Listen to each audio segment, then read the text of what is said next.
For you and yours, WHCR 90.3 FM. The loudest party in the whole universe. The voice of Hi, Harlem. Wendi. This is Hi, is Jeanne this Jeanne? Parnell. Yes. Hi, how are you? Thanks For having me. Oh, I'm so happy to have you. In fact, I was thinking of you. When I found out what you did and what you do and who you are, I thought this is going to be quite interesting because I want to let everybody know that Wendi, how do you pronounce your last name? Dumbroff. Dumbroff. Yes, does couple counseling, sex therapy, and the importance of I got something here, professional counseling, but it's very, very important what she does because so many people, couples, get together with you for sex therapy. Is that correct? Yes, absolutely. You know, some couples come in for other issues, but not all couples therapists do sex therapy as well, and so sometimes sex never comes to the table. But a lot of times other issues can also impact the sex life, or the sex life may just be having some issues separately from that. But some people do come specifically for sexual issues. Well, you know, and I don't want to go off the deep end, but they said sex is the root of all evil. Sex is the root of all love. Sex is the root of all beauty. Sex has so many connotations, so many labels. It brings people so many different kinds of emotions, and it's so sad because when you really say they had sex or their sex, it's never treated the way it should be. I mean, out of very few mouths come the beauty of what sex could really be. Right. Yes, you're correct. And if you think about it too, if we teach our children about sex, because some people tell me the way they learned about sex was just from their friends or from the video in school. But if we teach our children about sex, how often do we teach them also that sex is for pleasure? Yes. Yeah. And you know what? And sex is not also for humiliation, because that's another thing that's very, very sad now, is that a lot of young people are sending their video of themselves in compromising positions and things, and being embarrassed for the rest of their lives.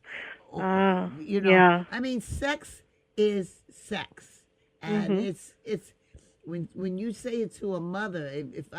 Even with a son, I was very, very aware, but with a mother. And you tell a mother about her daughter having sex, she wants to go lay down and die. You know, I mean, it's never a happy moment. Okay, yeah.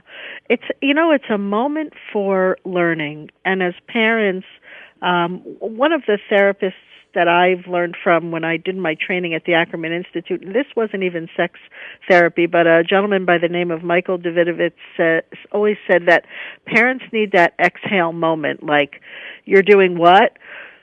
Okay.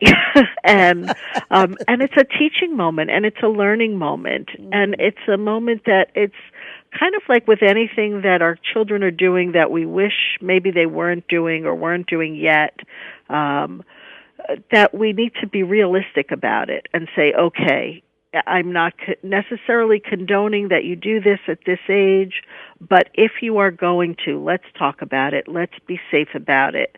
Let's understand everything involved in it.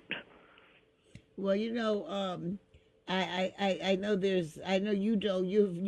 You're one step above the most very elementary thing, but to help. There's so many people who already have relationships, and of course sexual relationships, and they have issues. And I imagine that part of your job or your objective is to get them to enjoy and have sex as pleasure. Yeah, and that's a great point, Jean, because a lot of times people come in and they want to be having sex. Couples come in, even young couples, where you think, oh, well, of course young couples are having sex, but a lot of times people drift from each other and they just don't know how to come back together, how to begin to touch each other again, or to be intimate even with their emotions and talk about sex. And so one of the ideas is yes, helping people to become more connected and also to expand the definition of sex so that they can understand there's, when we look back in the 60s and Masters and Johnson and all of those studies were done on very young people, but there are newer models of sexuality that show that sex doesn't have to start with this raging desire, but that it can actually just start with willingness. And sometimes then the responsive desire follows. So if people they say, well, I just don't get turned on anymore, I just don't want to have sex.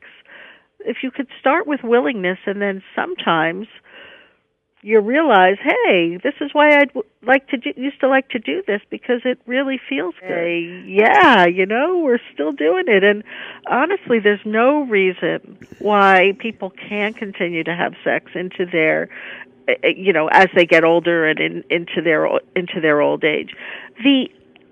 The kind of sex they have may change because bodies change and abilities change, and men may not be able to get erections, but you can still connect intimately, expanding the definition of sex today. Well, tell me something, Wendy. Tell them how they can get in touch with you. Oh, okay, sure, yes. Well, I am in Madison, New Jersey, and my email address is wendydumbroffTherapy.com. It's all that? one word. My name is spelled Wendi with an I, Wendi. I know most people spell it with a Y. And my phone number is 973-937-8651. Say that again. 973-937-86. Wait a minute. 973. Yes, 937. 937. 8651. 8651. And my email is just my name, wendydumbroff@gmail.com. And again, it's Wendi with an I. Wendi. How do you spell the last name?